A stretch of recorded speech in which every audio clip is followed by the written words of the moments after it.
dans cette leçon, je vais parler des lentilles. Donc, on va commencer par donner les différentes caractéristiques des lentilles. Donc, premièrement, il existe deux types de lentilles, des lentilles convergentes et des lentilles qui sont divergentes. Donc, voici un exemple d'une lentille qui est convergente.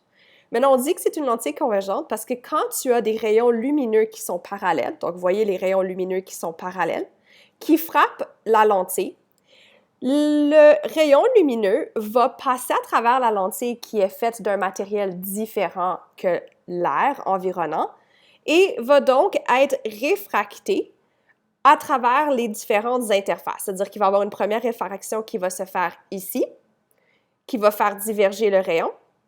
Et ensuite, quand le rayon va quitter et sortir de la lentille de l'autre côté, il va encore avoir de la réfraction.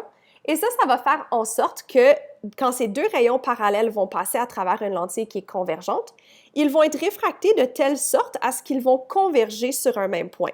C'est-à-dire que si tu prolonges ces deux rayons-là, tu vas voir qu'ils vont se frapper et donc vont diverger. Ou converger, je veux dire. Donc, vont converger vers un même point parce que la convergence, c'est se rendre vers un même point. Et donc, ici, c'est une lentille qui est convergente. On peut aussi représenter une lentille convergente de façon plus simple et de façon schématisée en mettant des flèches qui sont pointées vers le haut, comme ça, des deux côtés de la lentille. Donc, ça serait juste une ligne avec deux flèches. Et ça indique dans le fond que ta lentille est convergente parce que ça donne une forme qui est bombée si tu complètes les flèches comme ceci. Mais sur le schéma, on va le mettre sous forme de flèche. Une lentille qui est divergente, c'est une lentille qui, quand les rayons lumineux parallèles vont le frapper, donc si tu as deux rayons lumineux qui sont parallèles, le rayon va être réfracté à l'intérieur ou au passage de l'air jusqu'à le verre, qui serait le matériel de la lentille, et donc changerait de trajectoire légèrement. Et il y aurait une deuxième réfraction qui se ferait lorsque le rayon lumineux quitte le verre de la lentille pour sortir dans l'air, parce qu'ils sont faits de deux matériaux différents. Mais quand tu as une lentille qui est divergente, si tu traces les rayons qui sortent de la lentille, tu vas voir qu'ils ne vont jamais se frapper, ils s'éloignent les uns des autres et ne vont jamais converger vers un même point. Et donc, on appelle ça une lentille divergente. Une lentille divergente de façon schématisée peut être représentée par une ligne avec des flèches qui sont orientées de façon inverse. Et ça dans le fond, ça montre qu'on a une forme incurvée comme ceci, qui est caractéristique d'une lentille qui est divergente. Dans une lentille convergente et divergente, on a encore l'axe optique. Donc, remarquez qu'on a une lentille convergente ici et une lentille divergente ici. Et remarquez que si on trace un axe à travers la lentille, on peut aussi avoir un axe optique qui va lui être perpendiculaire. Donc ici, si je fais le schéma, pas la bonne flèche, donc ça, ce serait le schéma de ma lentille qui serait convergente, tu aurais un axe optique qui passe à travers et qui va être perpendiculaire à la surface de chaque côté, mais va aussi être perpendiculaire à un axe de symétrie dans ta lentille, qui serait l'axe en bleu. Sur ton axe optique, tu vas avoir un foyer. Mais puisque la lumière et les rayons lumineux peuvent passer à travers la lentille qui est faite de verre, par exemple, dans les deux directions, on peut indiquer qu'il y a deux foyers. Il va y avoir un foyer d'un côté de la lentille et un foyer de l'autre côté de la lentille. La distance entre les deux foyers vont être la même par rapport au centre de ta lentille. Parce que des deux côtés, tu devrais avoir la même courbature. Donc, la distance ici, qu'on appelle la distance focale, donc entre le centre de la lentille et le foyer, c'est une distance focale, va être la même distance focale que de l'autre côté pour l'autre foyer. Dans une lentille qui va être divergente, on a aussi un axe optique qui va passer à travers l'axe de symétrie de ta lentille, qui va être perpendiculaire à l'axe de symétrie de ta lentille, mais aussi perpendiculaire à la surface de la lentille à l'extérieur.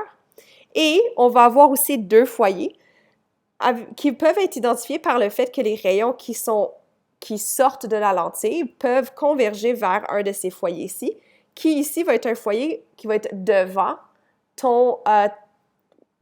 ta lentille plutôt que derrière ta lentille. Et c'est ça qui fait que derrière la lentille, les rayons vont diverger. Encore une fois, la distance focale, donc la distance entre le centre de la lentille et chacun des foyers, va être la même si la courbature de ma lentille est la même des deux côtés.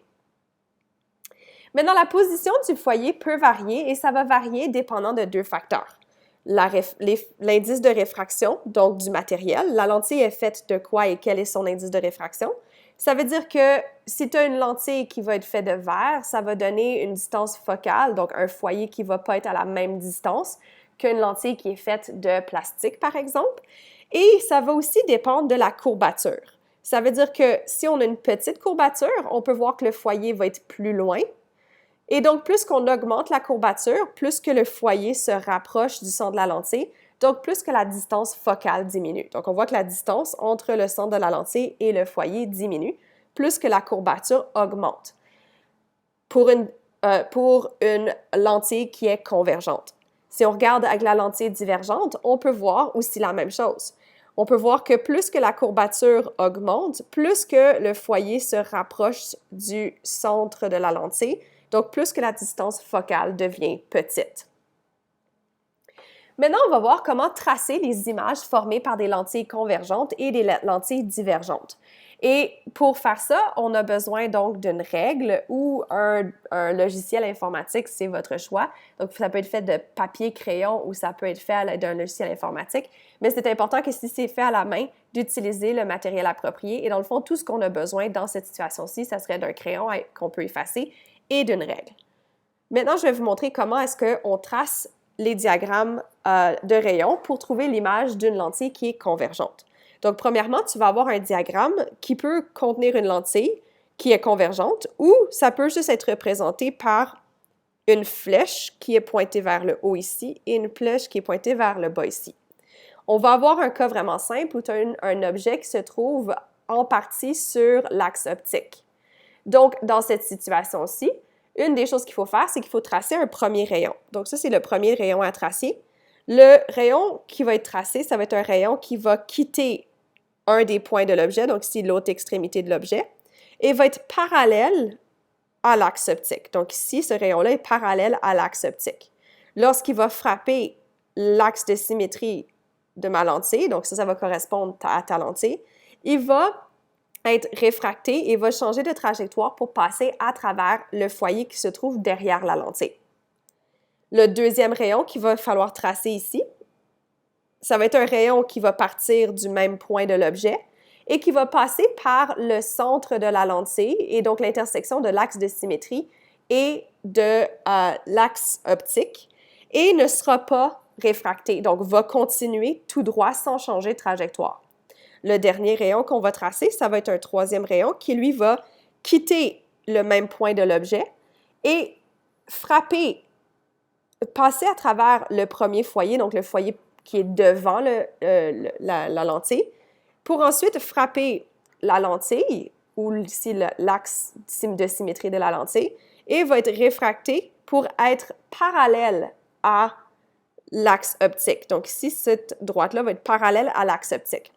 Si vous avez bien tracé vos rayons avec beaucoup de précision, vous devriez obtenir un point d'intersection qui, lui, va représenter l'image du point que vous avez utilisé ici. C'est-à-dire que si vous disiez que ça, c'est le point B, par exemple, ça, c'est ton point B, ici, tu vas obtenir l'image du point B qu'on va appeler B'.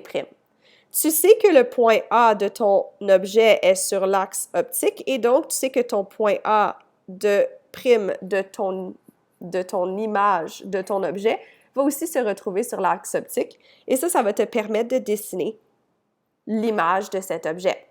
Maintenant, si on regarde les caractéristiques de cette image, de cet objet.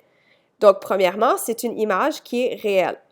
Elle est réelle parce que si tu mettais un écran ici, de ce côté-ci, tu serais capable de voir l'image de ton objet sur l'écran.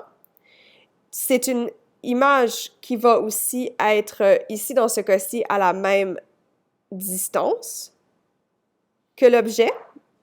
Ça va être une image qui va être de la même taille que l'objet et ça va être une image qui va être inversée. Donc, c'est important aussi d'être capable d'identifier les caractéristiques de l'image que tu as formée. Maintenant, je vais vous montrer une autre vidéo qui donne un exemple en temps réel de comment tracer les diagrammes de rayons en utilisant un logiciel de dessin informatique. Après avoir fait ça, je ne vous ai pas donné tous les cas de figure. Mais un cas de figure pour tracer l'image d'un objet par une lentille qui est convergente peut donner une situation où tu vas créer une image qui est virtuelle. Donc, dans l'exemple que je vous ai donné précédemment, l'image qu'on avait obtenue était une image réelle qui s'était retrouvée de ce côté-ci de ma lentille et donc pouvait apparaître sur un écran. Par contre, dans un cas de figure où ton objet se retrouve sur l'axe optique entre le foyer et la lentille, ça ne va pas générer une image de ce côté-ci de ma lentille, donc pas une image réelle, ça va générer une image virtuelle. Pour obtenir l'image, il faut prendre les rayons réfractés par la lentille, donc qui sortent de la lentille, et les prolonger en pointillés derrière, donc devant la lentille plutôt, et donc derrière l'objet, ce qui va donner un point d'intersection qui est virtuel et qui va te permettre de dessiner une image qui, elle, dans ce cas-ci, va être une image virtuelle et qui ne pourra pas apparaître sur un écran. Donc ici, s'il fallait que je donne les caractéristiques de l'image, elle serait virtuelle, plus loin, plus grosse et droite par rapport à mon objet. Maintenant, on va voir comment est-ce qu'on dessine le diagramme de rayon d'une lentille qui est divergente. Donc, une lentille divergente, ça va être cette lentille ici, et on peut représenter le schéma de cette façon-ci. Je ne vais pas le faire à chaque fois, je vais juste le mettre ici. Donc, ici, ça pourrait représenter une lentille divergente juste en mettant des flèches inversées. On a notre axe optique qui passe et qui est par le centre de la lentille et qui est perpendiculaire à l'axe de symétrie de la lentille, et tu as tes deux foyers qui sont à la même distance du centre de ta lentille. On a placé maintenant un objet qui va se retrouver en partie sur l'axe optique. On doit donc ici trouver donc l'image du point B ici, de ton objet, pour être capable de tracer l'image de cet objet.